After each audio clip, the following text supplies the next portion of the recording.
What's happening, man? Good morning, folks. How are you? Just awesome. Just Yeah? awesome. Yeah? I mean, if I were any more awesome, there'd be two of me. All right. We're going to have a good day today. Yeah. This will be good because we got a number of different topics, and I believe we disagree on probably all of them. Sure. So let's dive in. I want to start off with something you were vague booking yesterday. I was vague booking, yeah. Yeah. Vague booking, by the way, is when you post something vague on Facebook. You vague book to say, wait, somebody says, prayers needed, can't explain. Okay, stop.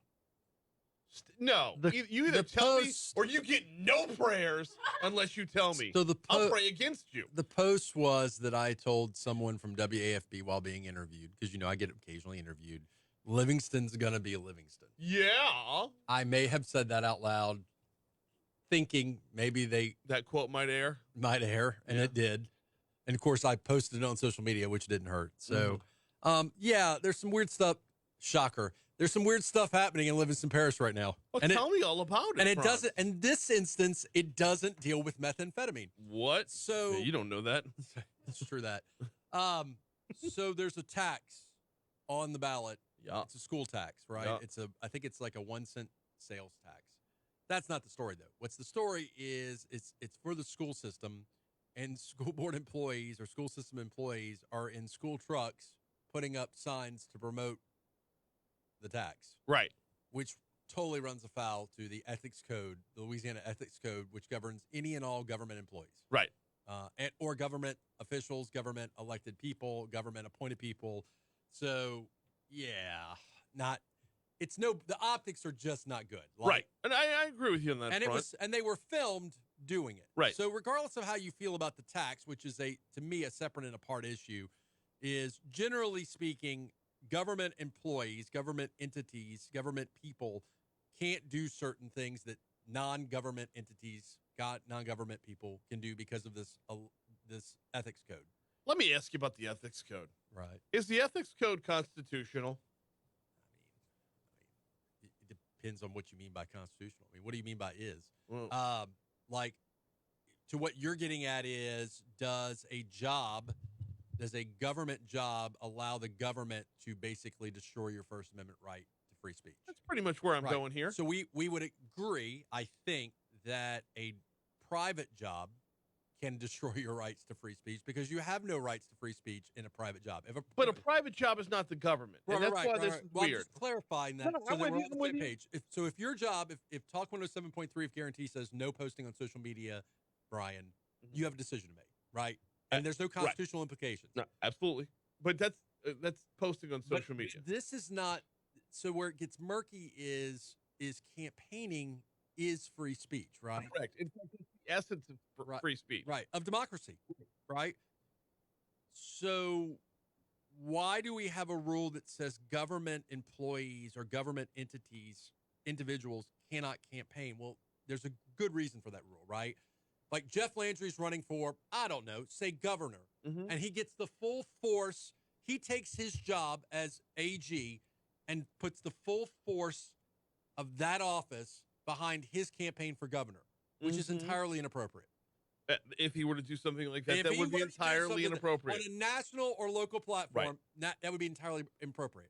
The problem is does the guy who drives maintenance for the school system, like putting up signs, does that really run afoul to the ethics code? Is it really violating constitutional rights? Okay, so stopping him from doing that, I feel, is violating his constitutional rights. Now, him putting those signs out, if he's doing it under orders from somebody further up, hey, you have to put out these campaign signs. You have to promote this tax. I don't care if you're in favor of the tax or not.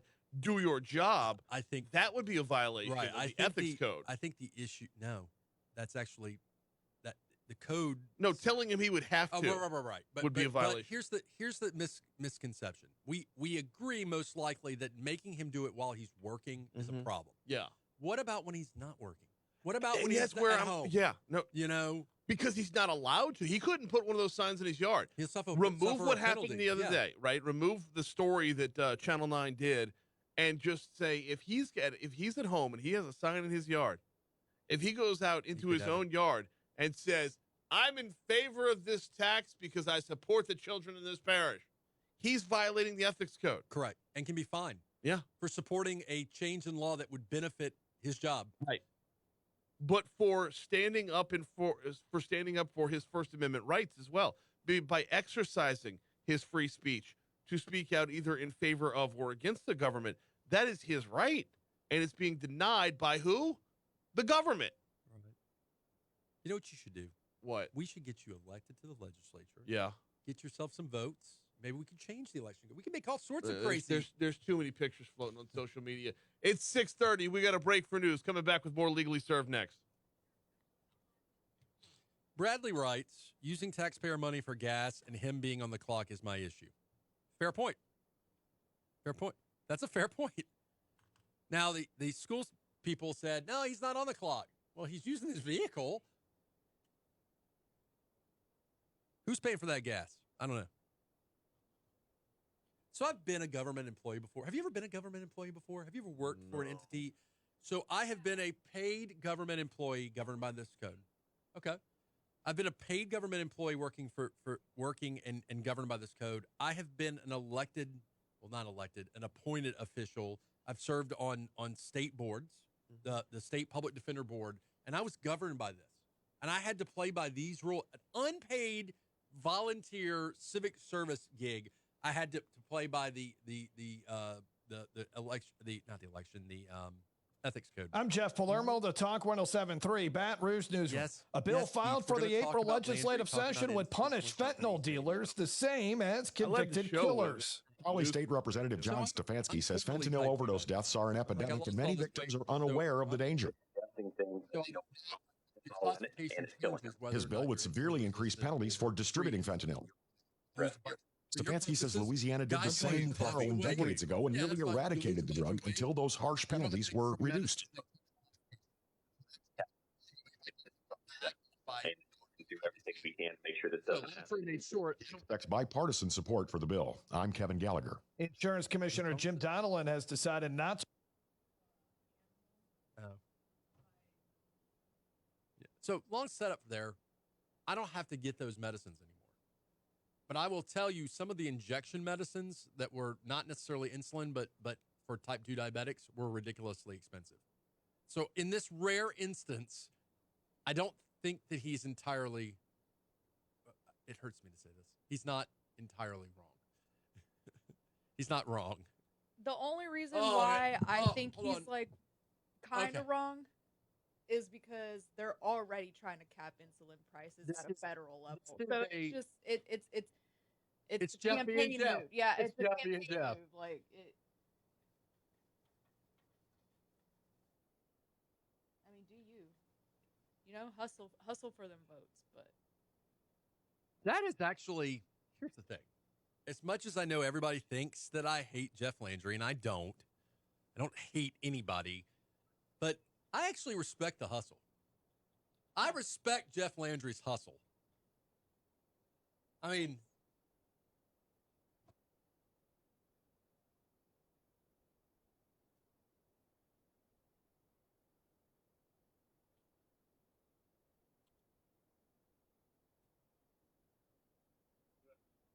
we were just talking about hustles being hustlers. yes, you definitely should. We were talking about how you were singing that Neon Trees song while you were walking out. In my head for 24 hours. It's like I played that the other day, and now he's like, Can't get out of my head. I told you how much I like low key love that song, especially the beginning of the second verse.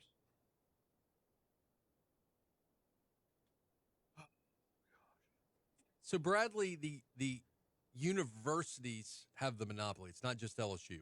So like legislatively, the universities are the ones that get to do the medical marijuana.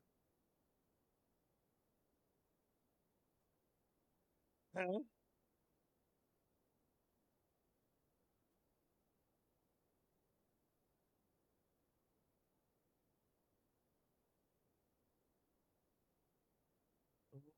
had a boy band series of songs stuck in my head constantly, and I can't get them out.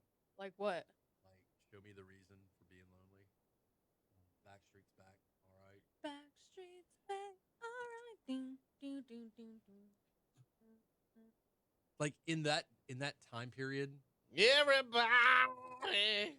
Yeah. that time period, it just felt right. Boy bands don't work anymore, right? Boy bands don't work anymore, right? Unless they're Korean. I guess. And then it's, and are they even boys? Yeah, that's what I was gonna say. I mean, it depends. I don't know.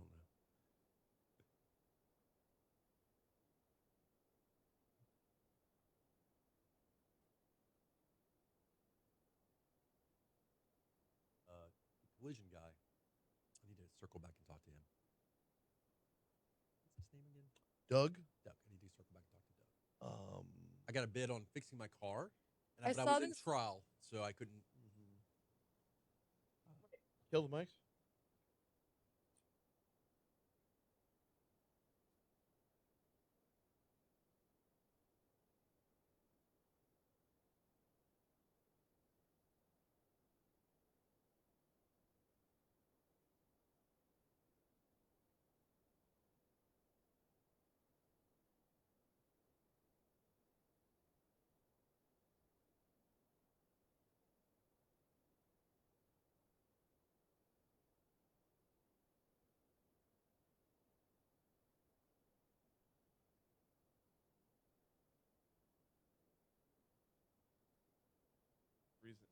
Time to get a look at your forecast. Here is WBRZ meteorologist Marissa Nuzzo.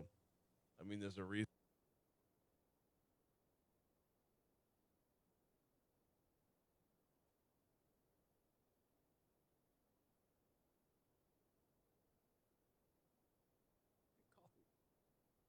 I saw this meme the other day that was like, I can't stop thinking about that Backstreet Boys song where he's like asking his friends if he's sexual, and his friends are just like, yeah.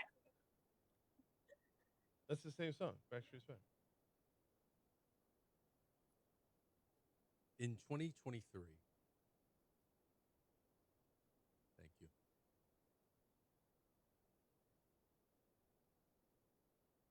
Why are they talking about LSU and Southern? I don't know. Medical marijuana.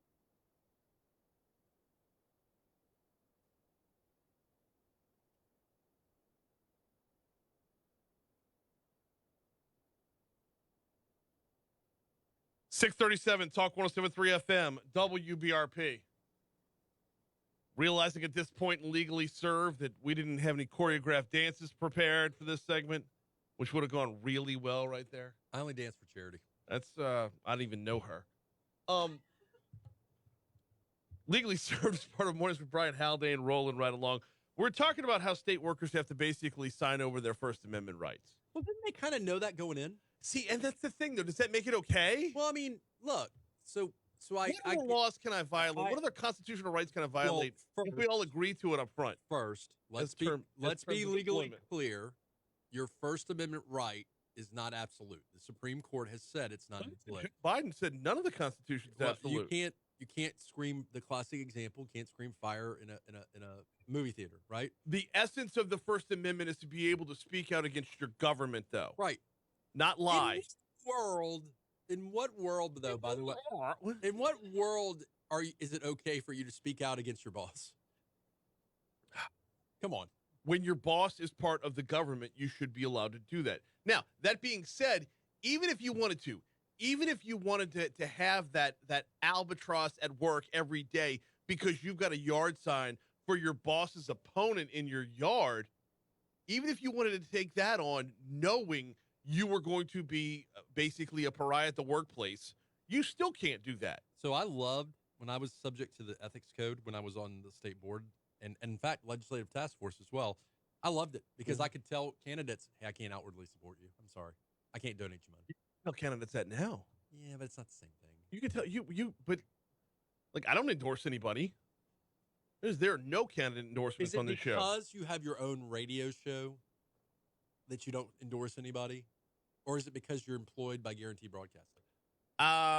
So I don't think that's really etched in stone one way or the other. It's because that I made a conscious decision that this was going to be an open forum for everybody. I'm going to have opinions on issues. Right. But when it comes down to it, you're never going to hear me say, Franz Borchardt should be the next district attorney or whatever. Does your employer or does the FCC say no doing X, Y, and Z? I don't believe the FCC says that. If they don't. do, I missed it. And in fact, though, the law does curtail your freedom of speech rights because if you have one candidate on, I give everybody. Well, but you don't give. You have to allow the same opportunity to other candidates. Which, by the way, is a little niche in that everybody else seems to get wrong. Okay. Like if I have a candidate on and the other candidate doesn't answer my call, it's assumed that I've somehow violated that equal time. But there is a law, right? The offer has to be made for the same amount of time. Right. The government's curtailing your constitutional rights, Brian. You're a child. Why do you keep everybody on? Here's the thing, though. There's a difference between equal time and no time. Is it not affecting your freedom of speech? This is your show. You get to decide which guests are on and off. This is a decent question. It's a decent question, Franz. Check out the Franz. I think you might have hit on something here. I would argue that yes, it absolutely. What we're talking about is it absolutely affects these employees and these individuals' First Amendment right. Mm-hmm. Now, the problem is if they're on the clock or if they're in a work vehicle using work gas that the taxpayers are paying for. The problem is, as a constituent, not everybody agrees with that tax. And is it fair for me, who doesn't agree with the tax, to be paying for a government employee to be promoting something I fundamentally disagree with? Doesn't that violate my First Amendment rights? Okay, but as an adult, no, it doesn't violate your First Amendment rights. It does. Because you're allowed to speak up against it as much as you want to. Nothing's holding you back from saying, I have a problem with that. Don't tase me, bruh. Now, there's another part of this that says, as a grown-up, can't we look at a school vehicle with a school employee putting on a pro-school tax sign and say, it's about right? For Livingston. No, any parish, let's be honest, probably going to be in favor of that tax because it goes back to their pocket. Right. If you would have said EBR, I would have been like, yeah, that tracks too. Yeah. So yes. It absolutely makes sense that an employee would support something that's going to make their employment so better. Their action is not going to influence anybody. In fact, if anything, it might be a detriment because just having that picture out there of the school system truck with the school system employee putting out the pro-school tax sign, so it would have more of a negative effect than a positive candidacy. So what I said to WAFB is what I'll say here. Nobody would have known, nobody would have filmed had they not been doing it in the vehicle, in the uniform, right? Probably. If you do it in plain clothes, putting up signs in your normal car, what's anybody going to know? Like, what? Nobody's going to film that. Like, they may think, hey, the optics, whether it's wrong or not, the optics are just ridiculous. Watch my spin here. Franz Borchardt is in favor of the First Amendment as long as you do it in secret. That's right. That's right. Do it in a dark room. All right, we got too much other stuff to talk about. We weren't supposed to roll that one over to the next segment. Do you want to go to fentanyl? You want to go to fentanyl next? Let's go fentanyl. Fentanyl next. Coming up next hour, State Representative John Stefanski is going to join me. He was on, was it last week? I believe it was last week. It might have been the week before. But he was planning on filing up to 5 bills this legislative session, which is a fiscal session, so you're only allowed 5 that have nothing to do with the monies. Well, he filed it. A Crowley lawmaker has filed legislation that raises criminal penalties for distributing fentanyl to make that the equivalent of murder. Is there a weight quantity in there? There is. Republican John Stefanski filed the bill for the legislative session that starts April 10th. He says the consequences for dealing the drug should, quote, match the violent damage it causes. Stefanski's bill would make possession of more than 28 grams of fentanyl, which is considered possession with intent to distribute, punishable with life in prison. Smaller amounts, 5 to 40 years, and up to $50,000 in fines. I can tell you before you even get started, Franz is going to have a problem with this. And before we get started, I can tell you it's about damn time somebody's doing something different in the fentanyl epidemic. So the different, doing something different. Yeah. We already have laws that do this. Oh, really? Has the number of fentanyl deaths not gone up every year? Hold on. It is useless legislation because we already have laws that give you a life sentence if you kill someone, right? But what he's doing is if you just distribute it, you get a life sentence, right? Yeah. Nobody's dead. Right. No. And by the way, hundreds of people are dead. No. Nobody has to die under this law to get a life sentence, right? Right. You just have to. So if you sell 27 grams, you don't get a life sentence. But if you sell 30 grams, it's a life sentence. Because 29 is the magical number. Okay, so he didn't make that number up. That's already possession with intent to distribute. Right. He's applying that here as well. So great optics, great thing to run for office on, right? Okay, so that's another question. That's another part of this, and I do plan on asking him about that. Yeah. This bill was going to garner a lot of headlines. You are running for attorney general. Walk me through the difference between what you hope this actually does versus what the headlines read. Yes. How long has he been in the legislature? Oh, he's in his second or third. I think his second term. Yeah. Yeah. So was the third. fentanyl issue not an issue last year? Or the year before last? You know what? It wasn't as big of an issue last year. And it wasn't. No, because if you have a record number, it's now a bigger issue for us. It only became an issue for this guy once he decided to run for office. Stand up for him on that. Okay. It's garbage because Dr. Bo Clark, our coroner, comes on this show and talks about how last year we had a record. The year before that was a record. The year before that was a record. And the year before that was a record, which means each and every year. So it's a bigger problem. Where was this legislation 2 or 3 years ago when he wasn't running for office? Hey, it might not have hit home yet. I mean, it was not. It didn't hit home for him? It was. Oh, we got a break. We got a break. Coming back. It's 6:46 to Talk 107.3. I've actually never met this guy. He could be a great guy. He is a great guy. I apologize. He is a great guy.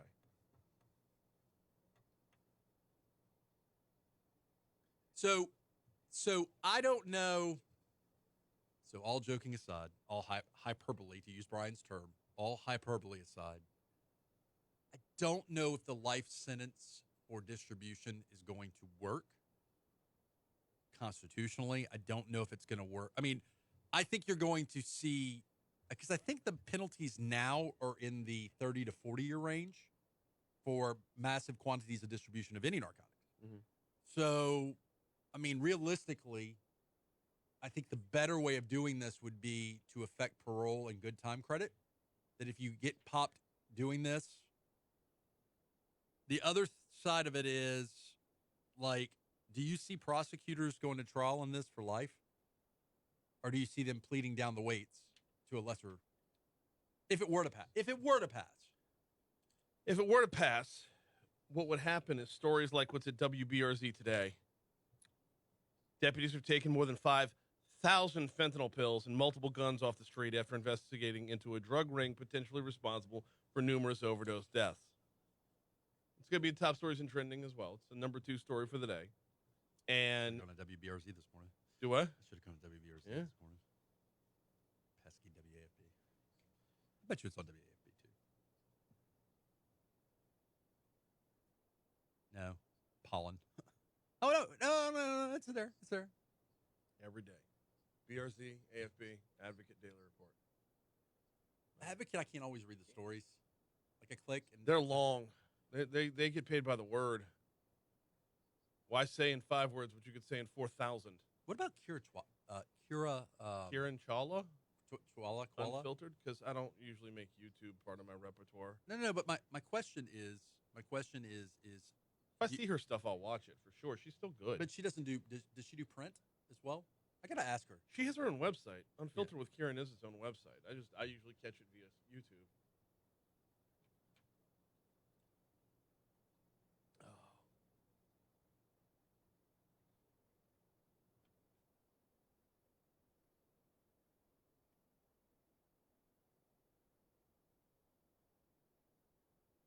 Fentanyl test strips to test drugs is about $3. Should those be provided by the government? Oh, Byron.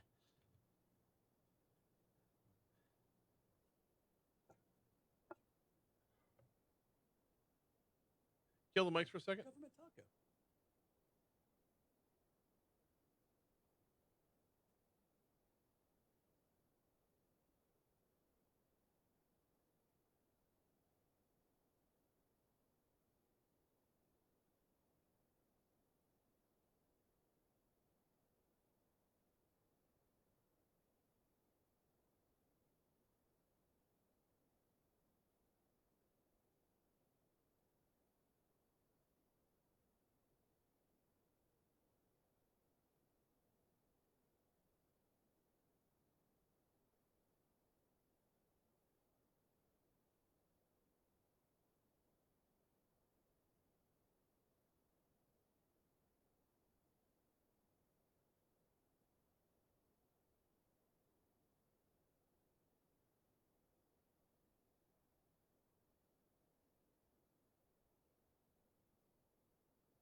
In the report on consumer prices released yesterday, auto insurance prices rose 1.6% in February and were up 14.5% in the past 12 months, one of the larger annual increases of any category in the Consumer Price Report. The car insurance industry prospered during 2020 when the pandemic reduced driving activity and, therefore, accidents. But things turned south in 2022 because of inflation in labor, parts, used cars, and rental cars. Foreign buyers who practically disappeared during COVID are finally returning to the U.S. housing market. Amid looser COVID restrictions and political and economic shifts abroad, real estate agents say they've seen an acceleration in purchases by overseas buyers. Douglas Elliman says foreign buyers account for about 40% of its business, which has offices in New York, Miami, and L.A. That's up from just over 30% before the pandemic. That's your money now. Spring is in the air, and that can only mean one thing: spring grilling. The steak experts at Omaha Steaks have made it easy to spring into something delicious with their semi-annual sale. With 50% off site-wide,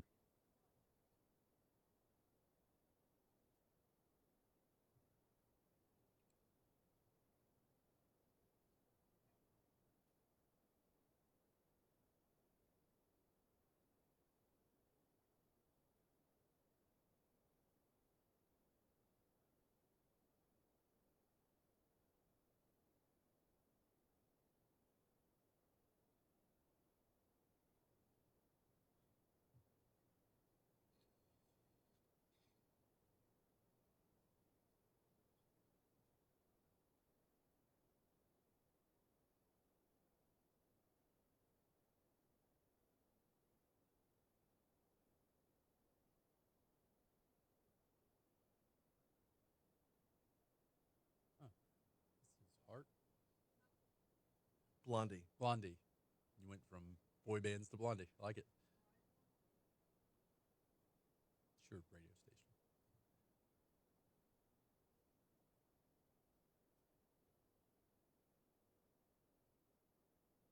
station. .652 Talk 107.3 FM, WBRP Mornings with Brian Haldane, rolling right along. Legally Served with attorney Franz Borghardt. We do this every Wednesday.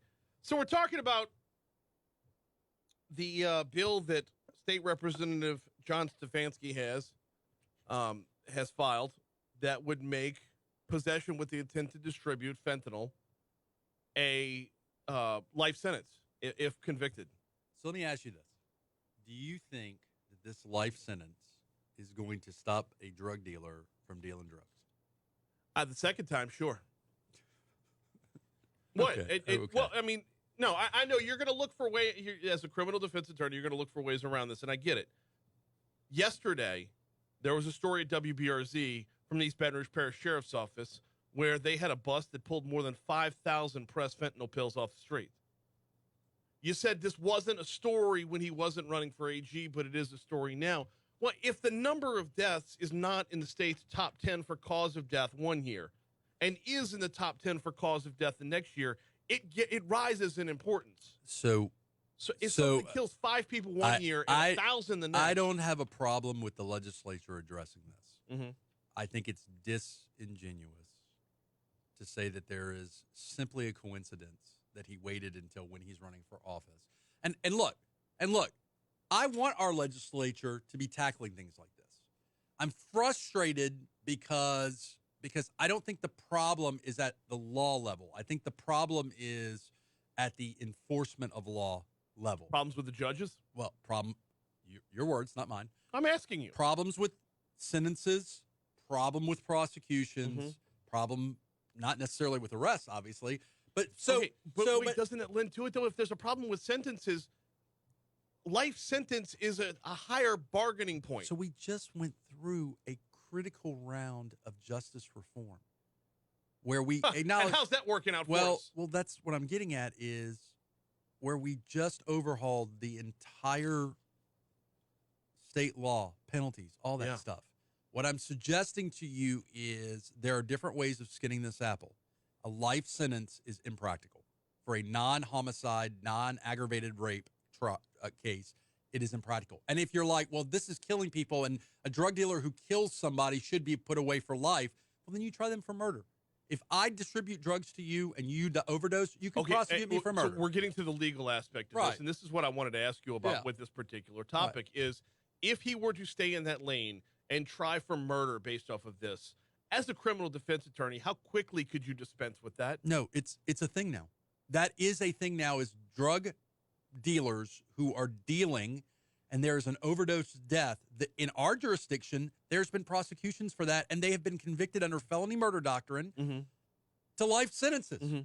Used to be, I would have agreed with you. Used to be, I would have been like, that's going to be a plea to something all day long. No way they're going to get convicted of second-degree murder.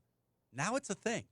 And I will agree that fentanyl is significant enough to where it's a thing now. Well, but there's a fatality. There's a death involved. What we're suggesting is the mere act of distributing drugs, of selling drugs, without the death, you should get a life sentence if it's over a certain amount. So what we're looking at here, though, and I hesitate to even call it fentanyl because it's not anymore. It's something else. Right. That's what it's labeled as because that's what it most, chemically replicates. But when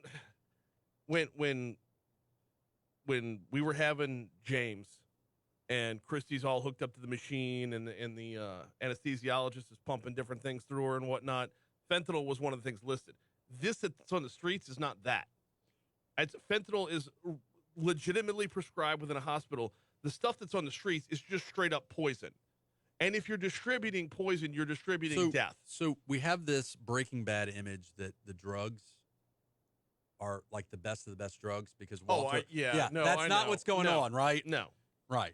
Walter Heisenberg's drugs are the best. Say my name. It's an awesome show. Isn't it though? But point being is, I am very curious. Nobody consulted Franz Borchardt on this law before he threw it out there. I mean, Jeff Landry, this guy doesn't call me up and say, hey, what do you think about this?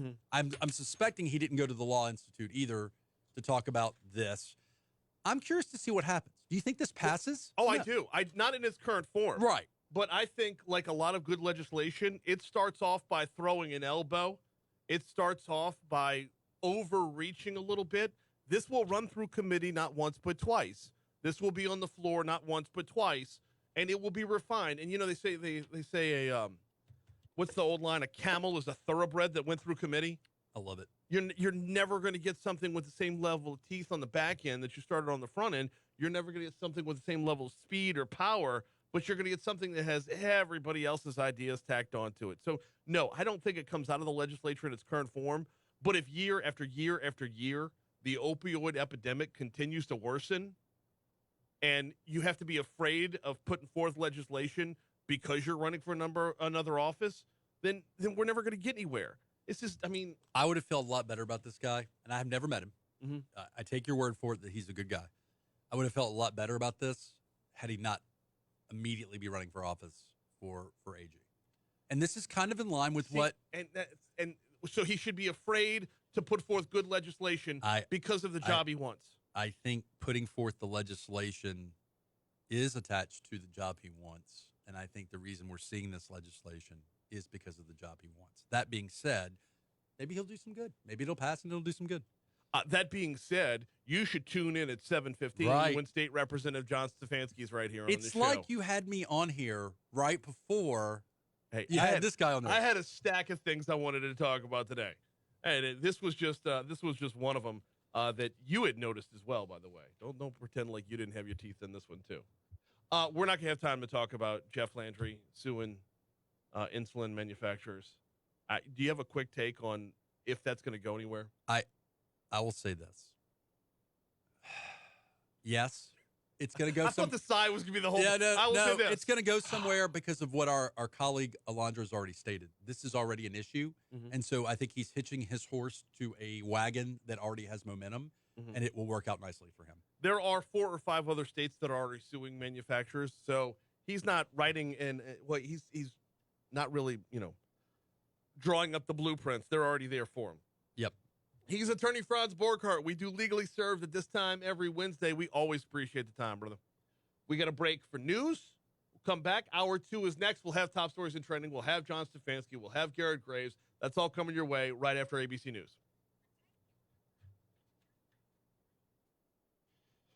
Oh, I love my life.